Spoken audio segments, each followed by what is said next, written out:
force an Ornn ban here, so hard to say if Kongnu Monster was going to settle on Ornn, but they certainly forced a ban out of MVP. Okay, a very quick Zac pick here for Raze. Makes sense why they delayed it for a while. If you choose Zac early, while Azir has presence, Zac usually needs strong lanes to get through. If you just have winning lanes everywhere for MVP, then you see Zac invaded like we saw time and time again in the LCK playoffs last year. So a little bit of extra safety there for the Zac. One of the great counterpicks to Zac is the Thresh, who has the ability to just use the Flay and interrupt the initiation. So another favorite of Max's as well. So first Thresh of the season. Yeah. That is going to come in, and this is one thing I was going to mention, the Vladimir to come in, so it denies something like, you know, a Gangplank top if you were going to go into the Shen support. They pick it up, it's not bad into other picks, but instead they switch to the Gangplank, and they're saying, we don't believe that your Shen is going support. I mean, they're just playing like for like. You remember, they did the same thing here. Kongnu Monster showing Ryze, then locking in Azir. There's a lot of lanes that can overpower a Gangplank. Irelia is an old one. Roach has traditionally played Gangplank and tanks. We're now expecting it to be a top laner. You do not want to take Shen into the Gangplank. It's going to be a little bit more normal. Gnar is a good matchup into Gangplank as well. The Shen support is confirmed for the first time in 2018. We'll see if Secret can bring out his secret power. That looks like a Gangplank drawing. Nicely done. He says, for LoL Champs Spring, let's go with Gangplank. And he said he came here to watch Gangplank, so I suppose he's lucky tonight. Yeah, everyone is getting what they want tonight here in the games. Had a lot of innovation. More standard draft here. The eye-opener is the Zac pick from Raze. Different type of champion to the Jarvan. You don't expect level 3 roams with Azir, Zac. Such a different proposition to the pick power of Zoe and J4. So I think the speed of this game could be very, very different, and that'll definitely suit MVP, who just want to play themselves into any sort of form after being in disarray in Game 1. Yeah, it definitely gives MVP a new shot at it. You know, they're not going up against Zoe Ornn anymore. This looks like a much more normal game.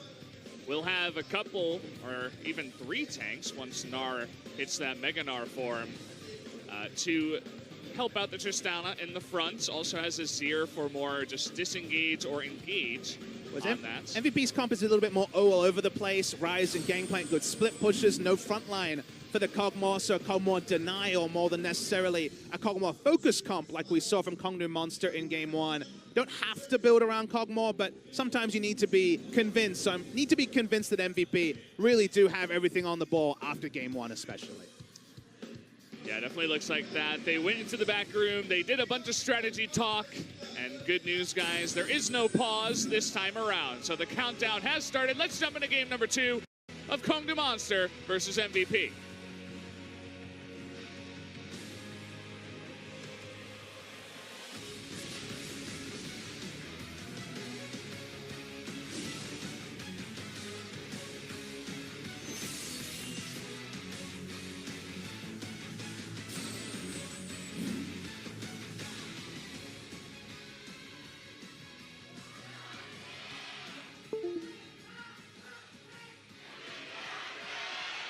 Man, both of these teams have brought out every single fan they have to the studio. This is just as filled as the first series that we had tonight. Thunderous applause from the crowds here. That's why I said, even though when everything, you know, all the chips are out there by the 90th game of the season, do we expect these two teams to be in the playoffs? Probably not. Hope springs eternal. It's match 1. The season is what you make of it. And Kongnu Monster certainly have put their admittedly smaller contingent than the MVP fans rapture after Game 1. They looked great in it. Can they make it work on a draft like this, which is very different? I think if Kongnu Monster can have even a poor imitation of the previous game, but still a dominant victory, maybe we have to reassess some of these Kongnu Monster series as we move forward. One of those Wolves went over to Tristana. That means level 1 for Raze. Yeah, a Wolves start for our Zac pick. Very interesting. He's going to start over here by the Raptors by himself as well. Well, as long as he's not invaded, I guess he'll be fine, given that he has all the healing from the W, but certainly not ideal. No power leash, no quick level 3 potential gank on top lane, for example. But the good thing is you kill a couple of small raptors. You don't even need to kill the big one to get the level 2. So definitely frustrating, but not a game ender by any sense. Great start for Roach up in the top lane. ADD having a bit of trouble. Still has 2 stacks on his Corrupting Pot. Yeah, Roach is a really interesting player. You know, he's been the sort of player who, I think in most people's estimations, has been, you know, the bottom or bottom 2 of top laners when he's been in the lane multiple times, been in the league multiple times. And you might think, okay, why is he still there? But talking to his team and people who know the Kongdo organization, they've been full of praise for him, saying he's a carry player, saying that, you know, he's a young player, but he's still trying to find his feet. They've shown confidence in him for the best part of 2 years. So for him to finally pay off, you know, kind of like Smeb, who had a very slow start to his career, and actually take the next step, it's a very big ask to be any sort of approximation of Smeb. But I think Roach has kind of had his chance to season himself in and out of LCK. And if he doesn't show something in LCK Spring 2018, he's probably out of chances. Yeah, I would have to agree. I mean, he had a great first game on the Ornn. We'll see Gnar a bit more of a skill-based champion if he can make that work. Also consider he was on the back foot just farming on Ornn, and now he's on the lane aggressor, lane control champion in Gnar. So just like we said, let's see Kongdo Monster make things work with 2 different types of draft. On a micro level, seeing that from Roach also tells us a lot about him as a player as well. As we have a bit of a lull in the early game, you were mentioning the inspiration tree being picked by almost everybody in the last game. This time it's 4 members on MVP, main on 2 of them and secondary on 2 of them, and only 3 members on the side of Kongdo Monster, with no one maining inspiration actually on the side of Kongdo Monster. Yeah, I guess not that big a surprise. Zach has to go into domination for the zombie wards. You need junglers with at least domination as a sub-tree. And then when it comes to Roach, he's showing a bit of respect to Gangplank, who, if he gets an early gank, can run away with the lane. So going secondary resolve and just looking for the auto-attack harass. The Gnar is one of the few champions that actually still picks up Summoner area after the nerf a few patches ago, just because a single auto-attack harass is enough to proc it. So harass with the Q, but also harass with the auto, just trying to keep his opponent at low health and then threaten a dive basically at any point, because Gangplank will spend the entire laning phase 50% HP or below. Yeah. It's kind of interesting that the Gangplank does not go into Inspiration, takes Domination secondary. Would like to see what he picked up in that. Agree with that. I see almost all Kleptomancy Inspiration into Resolve secondary, so Domination, I guess Zombie Ward is probably what you said. Maybe something like Taste the Blood, or actually not a cheap shot, I guess, possible, but I'm interested to see what his second one was. We'll probably get a look at that. I doubt it's any sort of snowball mastery, so yeah, it is interesting to see, especially because Resolve was buffed. Resolve secondary, I guess Resolve in general was buffed quite a lot on this patch for everyone who didn't want 160 health at level 1. The fact that you now get laning stats, AD or AP, does help the laning phase of people that went into Resolve. So again, very surprised to see ADD, but if any man is going to do things a bit differently, ADD is certainly the top laner to fit that bill. Yeah, he basically just does what he wants. Picks champions that nobody else really picks. How many weeks till we see the Scion, Valdez? I've seen it maybe once in solo queue. I see it quite a bit. We've both been playing a lot of solo queue. I see it quite a bit. Really? So where, in top? Yep, or in top. How about support? Sometimes. Yeah. I'm an offender of the Comet support. It's so funny. So the person you've been seeing a lot is yourself. No, I don't play it in Scion. top, though. Oh, okay. I see it myself in the support role, but in top lane, I mean, it's unkillable, so that's pretty good. True. Also in a 2v2, if you die early, you can help out. Good stuff like that. Seeing a bit of jungle attention here from the Kha'Zix. Considered by many the top meta jungler on this patch. Some people will say Jarvan. Most people will be saying the Kha'Zix. Even after the lethality nerfs, losing 2 lethality on Serrated Dirk and also the evolutions in a recent patch. Yeah, it's you can do a lot of damage very fast. I mean, the entire domination tree allows you to do that, but electrocute as well. It's pretty oppressive, and especially level 6, you pick up the evolve on your ultimate, so every time you enter a brush, you gain movement speed and stealth, so your mobility in the jungle gets out of control, your mobility in general, your gank potential, because you can come out of the brush, and invisible, and then ultimate to get extra stealth, and then you enter the gank on top of the guy, and he's like, okay, I had no idea you were there. I'm just dead. And as a flow-on effect, also consider that it's pretty much super tanks in the support role, and then DPS members elsewhere. So just that reality means that there's a lot more space for you to not have to evolve a damaging ability and have enough damage in the lane to follow up a successful gank. As we can see the keystones here for Secret, he's not taking Zombie Ward, which on first glance seems like a mistake. Sudden impact there for the extra damage. It's weird that he's taking those two in particular. Of a domination tree, I would definitely not expect to see one of the I believe it was Ravenous Hunter, but also going into the sudden impact. That's a bit strange. Trying new things out. I mean, Shen support isn't exactly super meta. You see it from time to time. But trying to teach us a new thing. Maybe it's his own secret rune page there. So see what he can do with that. On our screen, it actually has inspiration underneath his resolve. So maybe it was a mistake. Not really sure. I'm guessing so, just because Ultimate Hat... he has the stopwatch. Yeah. Ultimate Hat is so good. Guys, we have a rune issue here, and I don't really know what to tell you. hey, it's not me saying anything. I'm new here. I'm being nice. Yeah, we got the confirmation it was wrong. There's first blood as Roach turns into Meganar and Raze with the follow-up.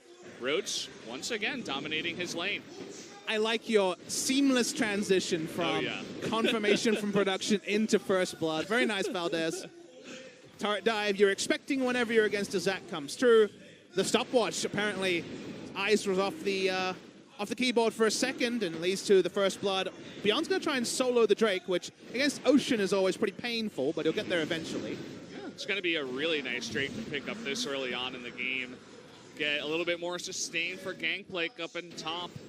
And that's pretty much the main thing. I guess Ian can get a nice bit of sustain on both his health and his mana in the lane up against Edge. And I tell you guys that from playing Shen support and also looking at players like Gorilla, it's usually Ultimate Hat and the stopwatch are the choices.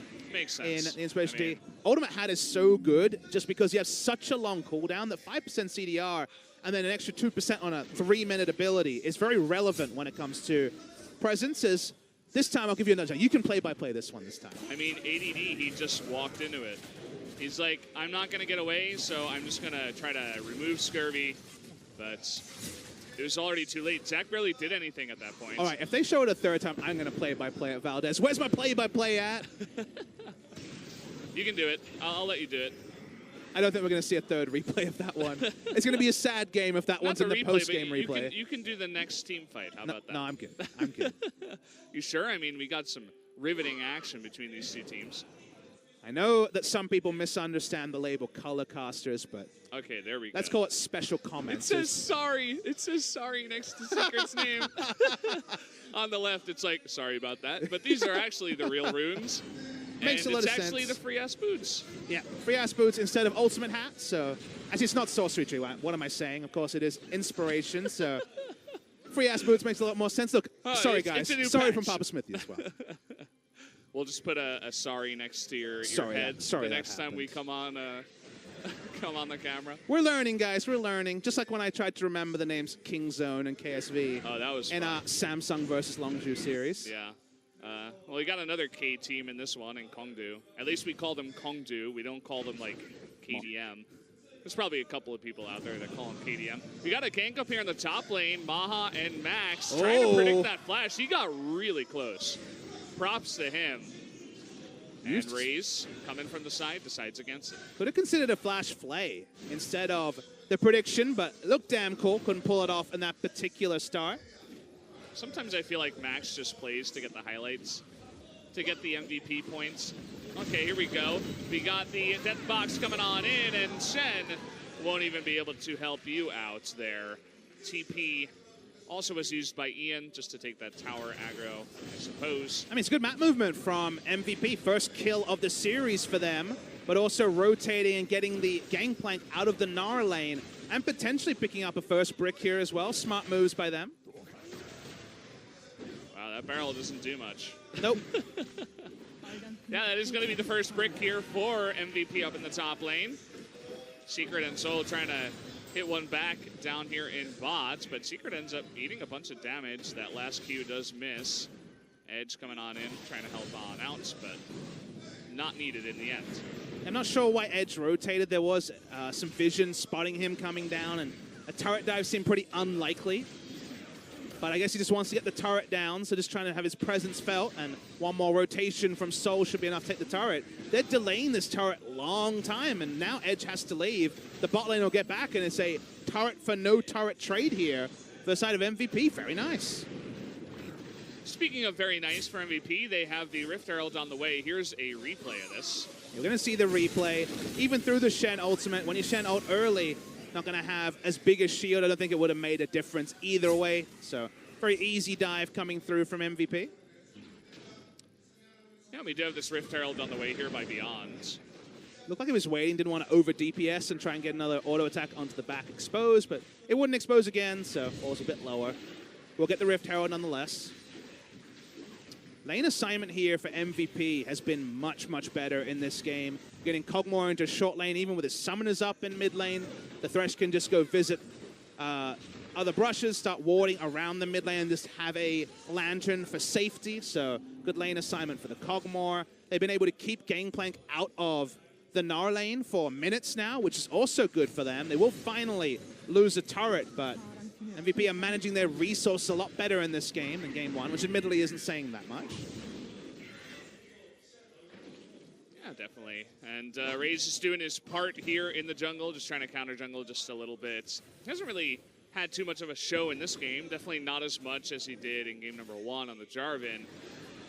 Keeping up in farm with the Kazakhs. Has an assist, just helping out a little bit in the top lane. I think Roach probably could have gotten that solo kill by himself anyway, but sharing some of that gold.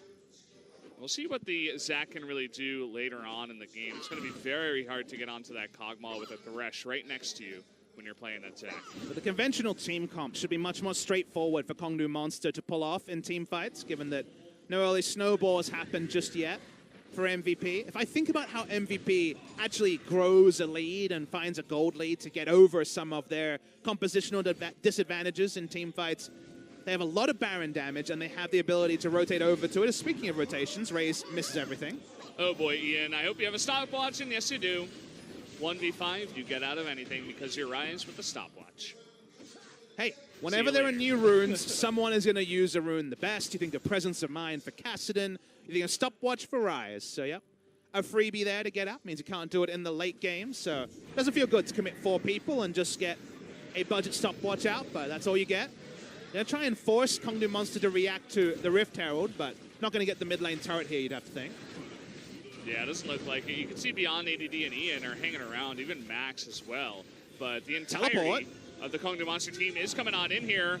Let's see where Roach is at. He was near his Mega Gnar, but just didn't have the positioning from the rest of his team.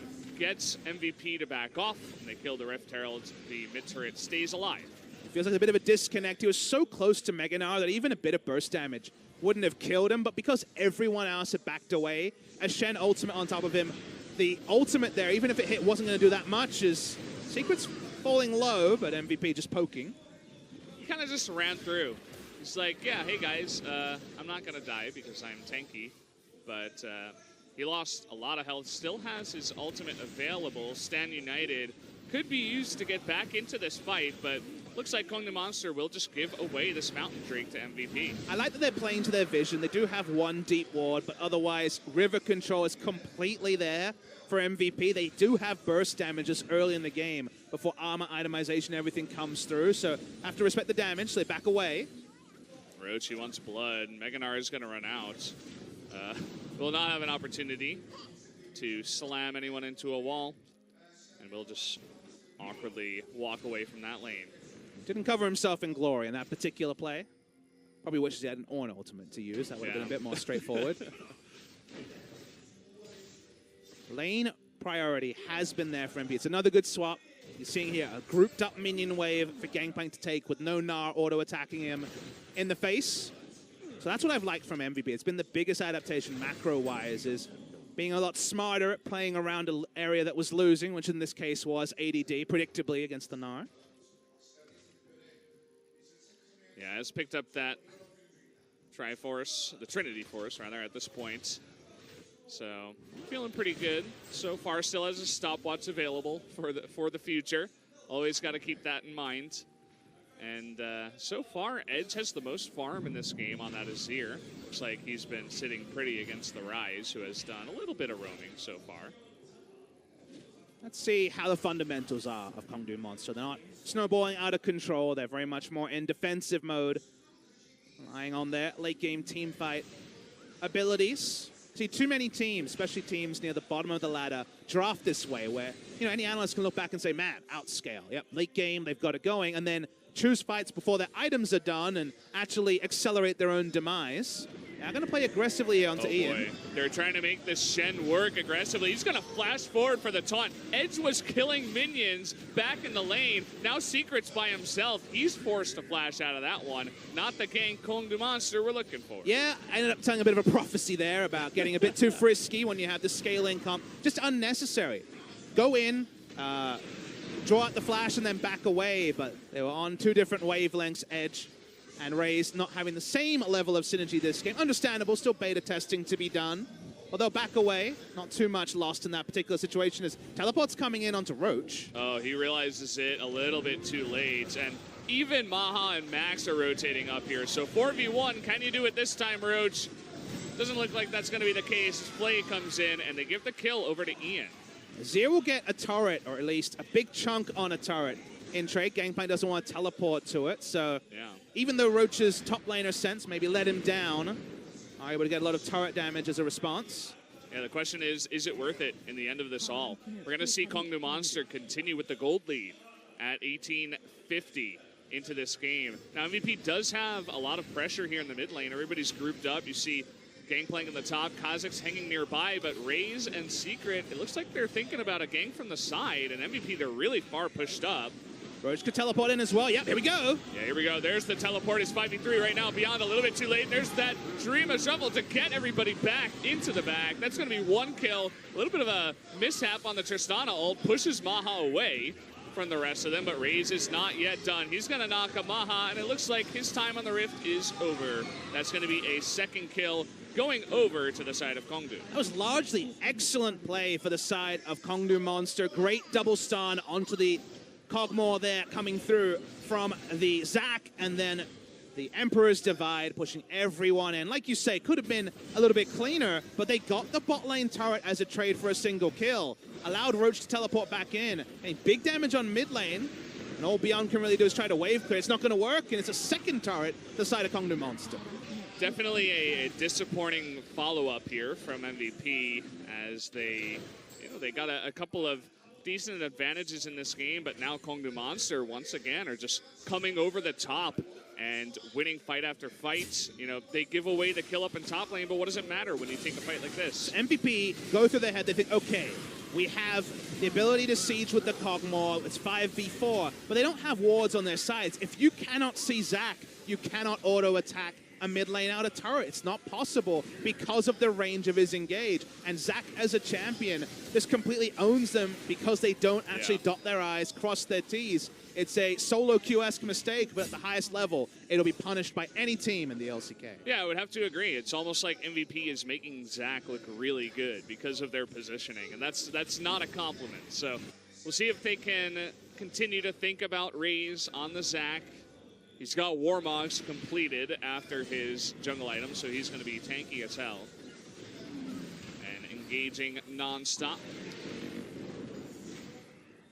Just back to the wave clear in mid lane. Side lane still pretty short for both teams here, as there's outer turrets in top and bot for one team respectively. ADD's happy with the extra time to farm to continue to keep this CS lead around 20, as it's been for the majority of the laning phase. Again, to me, MVP's best way to victory, best path is Baron, because they have a lot of Baron damage and they have the Rise. So the way you get Baron is to either trade it for a Drake, which seems unlikely that they'd allow that Kongdu Monster. Can be surprised at 20 minutes. Or to really extensively ward up, say, the top side of the map, and when Kongdu Monster tried to divide up the bot side of the map, for example, just ult straight into Baron and try to burn it. We've seen that already tried once today and failed. in our first series. So a play like that, I think, is the big thing here, because I look at the team and you're like, okay, 5v5 doesn't really work. Maybe you can win in a side lane if you can outnumber, but then you need to know where Zach is at all moments. But Baron damage is something that is in the camp of MVP. We'll see if they have the wherewithal to go for a play like that. So you got to imagine they're not feeling too good about their overall situation. Team fights, as you were mentioning. This is going to be a free Cloud Drake given on over to Kongdu. We'll see if Beyond wants to go in.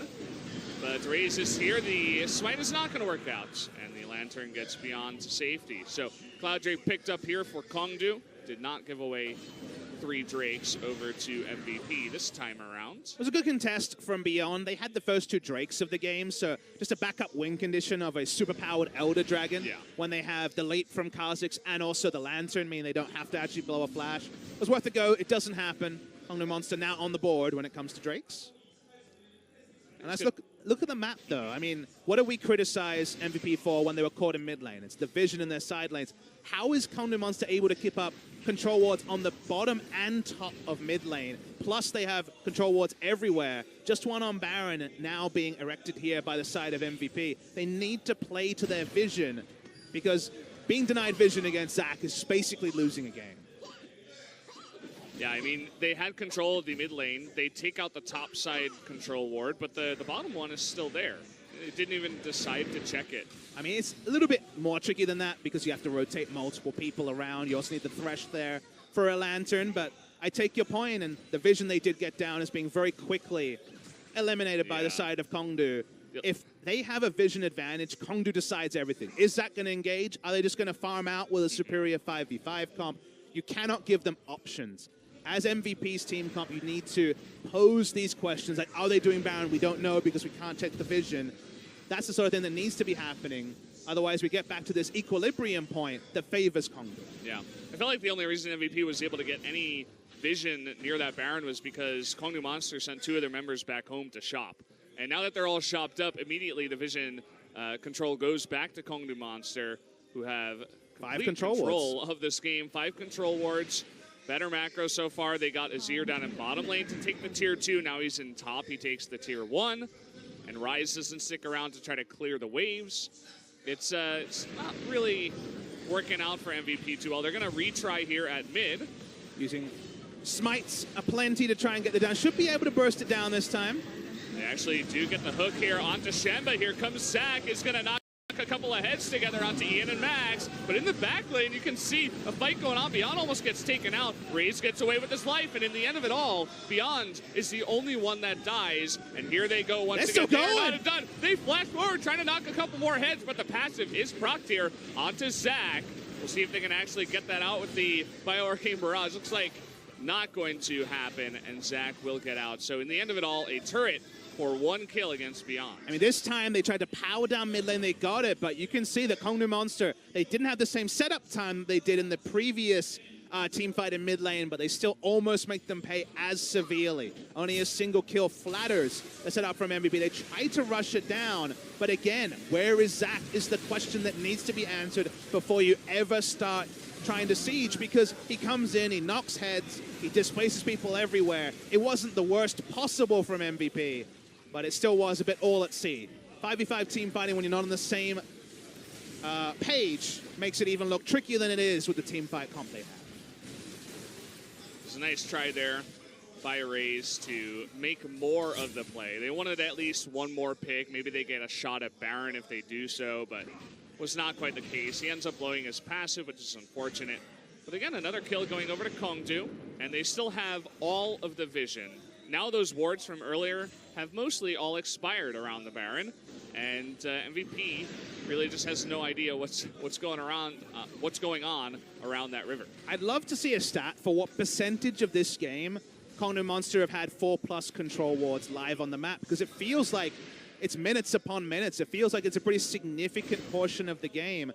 Right now, I spy with my 4 control wards, so I believe 1 person doesn't have theirs down. It should be worth noting that the 2 in bot lane were, I assume, by the bot lane ages ago, and they haven't updated it closer to the path of the action, but it does mean that Nara knows not being ganked, so they have some small value. It's probably the Tristana ward. I mean, you can see that she doesn't really have much inventory space to buy control wards, but she did buy one at once. So control ward comes down here from Ian, immediately gets popped, but at least they have spotted and almost catch Soul with the Thresh Hook. Does not work out, and Kongnu Monster continue to have vision control. Let's take a look at the damage here. Kog'Maw is way far ahead in this game, and not too much damage overall is one thing you can notice, even though we're 30 minutes into this game. So Kog'Maw in this particular game has had a Zac to auto that obviously he's not going to kill, but he's always had a target because it's Kongnu Monster diving into their backline, so he doesn't get kited from doing damage, like, for example, the side of Kongnu Monster haven't had targets because there's no one tanky on the side of MVP. If you have tanks, the enemy team's going to do damage because they're there to soak, whereas they have no tanks, so they can't afford to be in the line of fire. 1,000 damage kills any member on the side of MVP short of maybe max, so that's why the damage numbers are low. They lock down Raze, and actually a retreat here, but the TP coming on in from Broach. He's going to hit Meganar, and Max is going a little bit too far. They're going to trade supports here. Now a knock up onto Ian. He brings him back. Is there enough damage to take him out? Not quite. The shield gets him, but then Broach knocks him into the wall, and there is going to be that Azir damage coming out onto the ADD as well, and Kongnu Monster just barely get out of this one ahead. Lots of low members, but they do win the fight. Yeah, end up going 3 for 0 overall. No deaths on the side of Kongdu.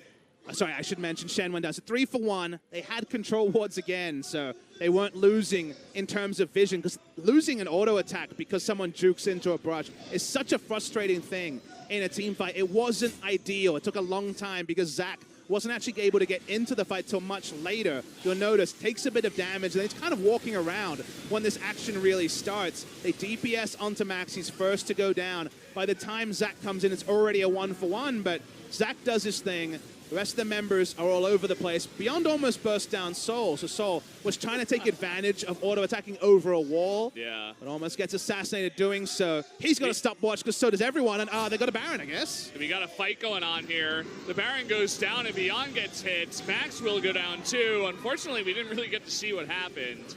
ADD looks like he's running away, but from what we can tell, it looks like very Kongnu favored as they take the Baron, and now they're going for a push down mid lane. I mean, they still had the wards down. You'll remember, so his return, they said, well, you don't have any vision around here. DPS down Baron. They have incredible siege and so many frontline tanks. One day they'll know where Zac is, probably when he's right on top of their faces, because they still don't have any vision on him. Goodbye, inhibitor. And this game went from 0 to 100 in a breath of a moment. And suddenly, Kongnu Monster are a team fight away from victory. Well, we got Azir sitting at 4-0-3 at this point, looking towards his 4th item. Edge having a very nice game on a different champion. But really, it's been about the teamwork. Let's take another look at this replay around Baron. I mean, Ian's in base. You know, Ian's not going to be there. They try to poke around with the Baron damage. We said that's the one thing that the side of MVP had. Well, turns out Kongnu Monster do plenty as well at this point in the game. AD can't do anything. They have no frontliners, so how do you 5v5 fight when the 5 members of Kongnu Monster are grouped? You don't, Valdez. There's nothing they can do. It was a great move. You were mentioning the vision. It was all about the vision. They just didn't know what was happening. It was a close fight, but immediately, the second everybody on Kongdu went back home and was healthy, they started the Baron right away. And you look at the comp from MVP, and you think, solo queue, great team comp. Lots of people here can solo carry, a lot of damage. The problem in competitive is, if they were able to keep up vision that they clearly aren't, their vision control this game has been very poor, then you can do things like rush down a Baron. But if you draft this team comp and your fundamentals are worse than the enemy, then you just lose because you can't do anything. You can't gank, you can't start Baron, you can't face check. Who is the face checker? Is it Max? Because he's going to die pretty fast, Righteous Glory or no. No one can face check, so the Baron is free for the side of Kongnu Monster. And 2 games in a row. The first game you can say power picks, the second game it's just about what MVP thinks is good. I think they just have a misread on the draft at the moment, a misread on the meta, because this is pretty woeful stuff, honestly. I mean, we always have this in the beginning of a new patch. Which team is going to get acclimated to the new patch faster than the other team? And so far, the obvious answer is Kongdu over MVP. And we've seen it play out here. I feel like overall the macro play from Kongnu Monster is looking a lot better from last year. I wouldn't say it's pristine, but it's looking good, at least against MVP. Would love to see what they can do up against one of the stronger teams in LCK. Let's see if they can close it out here. Ray's charging up. Yeah, he's jumping on in. He's getting low, though. They're able to burst him down. Not quite, though, as the shield comes in at the last second. But This does mean that because they engaged a little bit early, they can't get the inhibitor just yet. Yeah, Raze just wanted to zone, but realized that, hey, 5 damage dealers still can do respectable damage. He's got Warmogs, though, so as you can see, Warmogs and an Ocean Drake. He's full health again. How did that happen? It was like 10 seconds ago, I swear. And Sol, he's level 15. He's got some pretty good range now on the Tristana. Able to pick that down, and Raze thinking about going on in. Just zoning. Yeah. Didn't even have to commit to it. They get the 2 inhibitors. They get away. Ongnu Monster, 7,000 gold up. And with good news stories in multiple different places. I haven't been this enthused with a Kongdu Monster performance ever in their history in the LCK, because that's a good thing. That's you get through 2 games. Let's say they win this game. You think, okay, they could play the OPs. They can also play around a Kog'Maw. We knew that already. They can play around Sol. Sol has not been the star in this series. I think Edge probably takes down MVP rights. Roach made some mistakes, but look better. Raze has been a revelation, I should say. That was hard to say for some reason. Over, say, Punch, who really did toil inside and outside of the LCK. And we said before the game started, okay, they can play the pit comp and snowball. How do they deal with teamfight comps? They put down great vision. They take the Baron when it's available to them, and they win the team fights. So check marks on both, Valdez. Yeah, they've passed the first test of LCK. Take out MVP. It's like when you're playing Mortal Kombat and you got to go up the ladder of the different opponents that you got to beat. They've gotten through one. All right. I don't know the schedule. I would love to see who they're playing Who would you next. say is the Mortal Kombat equivalent of MVP? I don't know the characters well enough, actually. Striker, maybe? Striker? Is that one of the earlier ones? He's the one with the gun. There's a... What? Mortal Kombat 3. I played the one on Sega Genesis, Pop. We do have a fight going on here. Edge gets extremely low. We got Realm Orb coming in, but Ian is all alone. Okay, so he's dead. Yeah, Beyond jumps in, and Raze is just getting out of there. A big mistake now from Kongdu Monster as we are praising them. A couple of members get picked off as they dive a little bit too deep. Now, they did get the final inhibitor turret, so it is 2 inhibitors down and a exposed inhibitor to go back to, but a mistake's a mistake. Edge was kind of on his lonesome. We'll see the replay of how this, in fact, transpired as we were making our Mortal Kombat metaphors. Edge is the slowest one. He's slowed down, and then look at this. He just gets completely burst. That was a Q from Gangplank, a W from the Kha'Zix. He was, dead to a single Q from Kha'Zix afterwards, so it's a little bit too slow. Didn't want to use his cleanse early to just cleanse a slow, and ends up paying for it. So a lot of damage on the side of MVP, but the timing means that really no way for them to turn around the game from just that single mistake. It's going to take many more from the side of Kongdu Monster for MVP to get back in. Yeah, it's that small glimpse of genius that you see very occasionally from ADD. It's part of the reason why people were singing his praises. They were saying he's got a ton of potential. He's really young.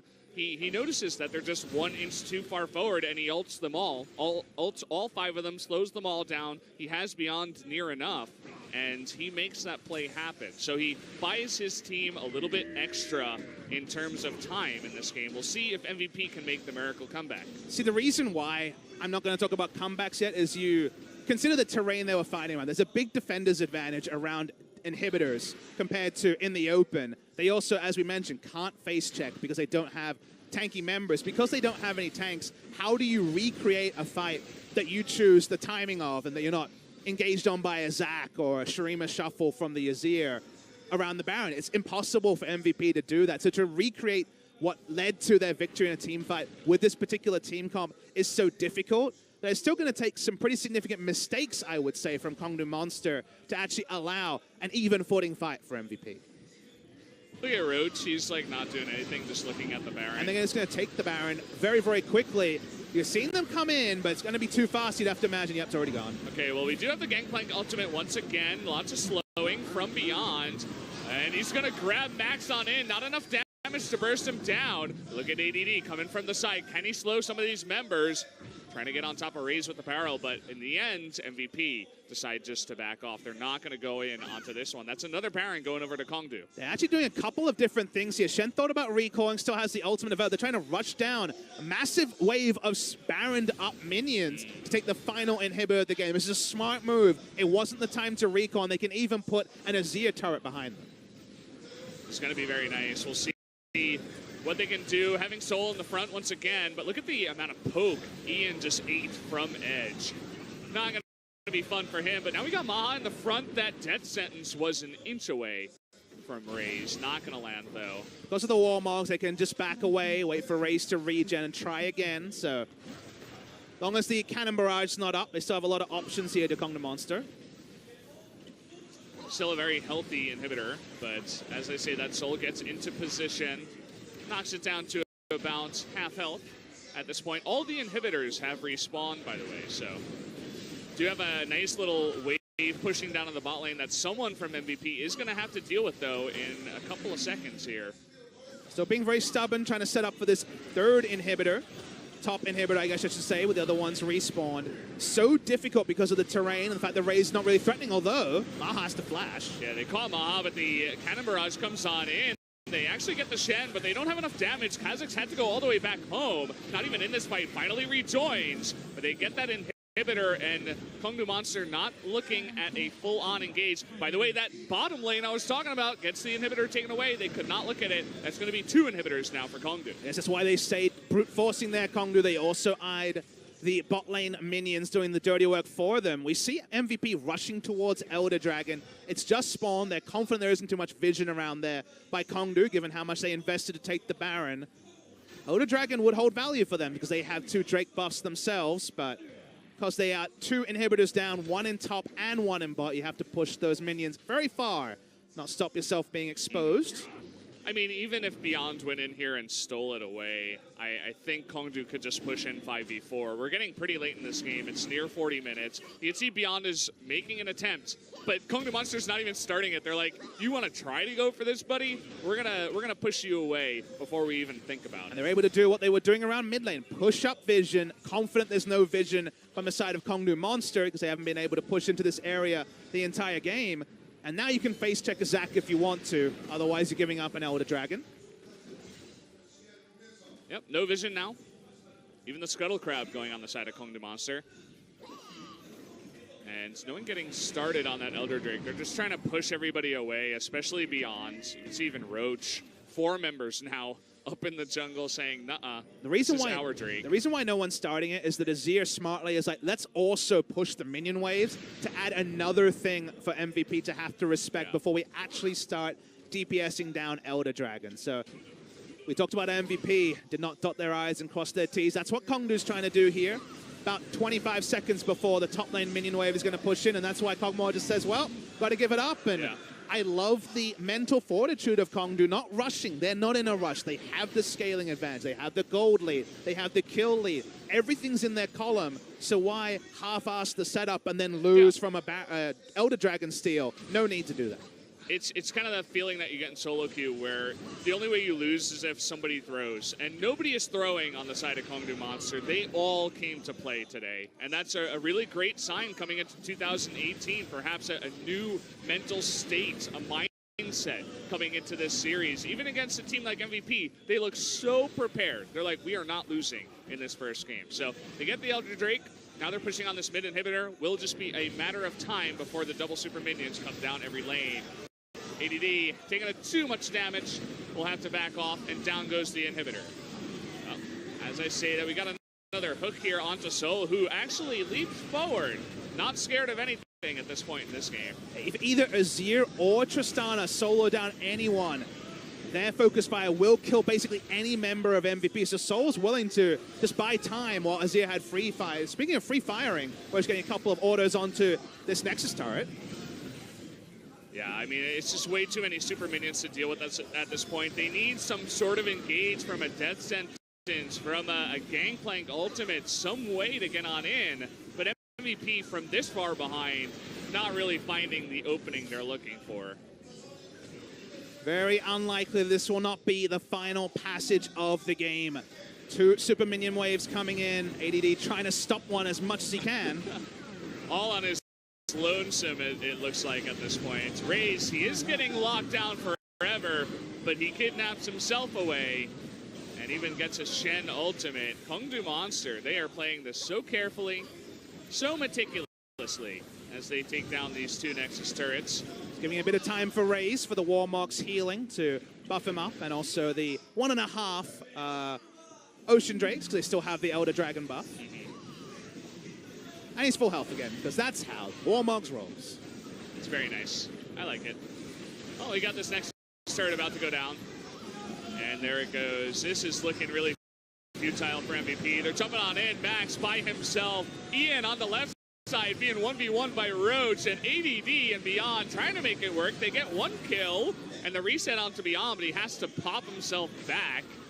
And ADD does have that GA taken off cooldown, as does Beyond. The GP ultimate comes on in again. Looks like he still had the stopwatch, actually, Roach. Can they actually finish here? It Maybe doesn't not. look like they can.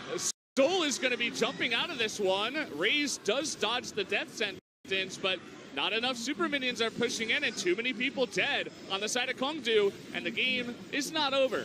Beyond actually found the assassination onto Edge over an extended period, took him down, and they couldn't actually close the game, so credit MVP. Kongdu Monster, it felt like a couple too many people kind of went into business for themselves, had different agendas on whether to end the game or DPS someone down. It kind of spoiled it there. They're going to have to come back, so that passage of play doesn't end. So this was the kind of unclean passage of play that we didn't see in the 40 minutes previously from the side of Kongdu Monster. Notice on the top Beyond, you know, we think about late game Kha'Zix. I remember a game from the NALCS where Lyra went or a tank Kha'Zix at the end, just because trying to make Kha'Zix work in a base defense 5v5 is usually impossible. MVP is straight onto the Baron. Can't see the minimap, but I do see Raze in screen.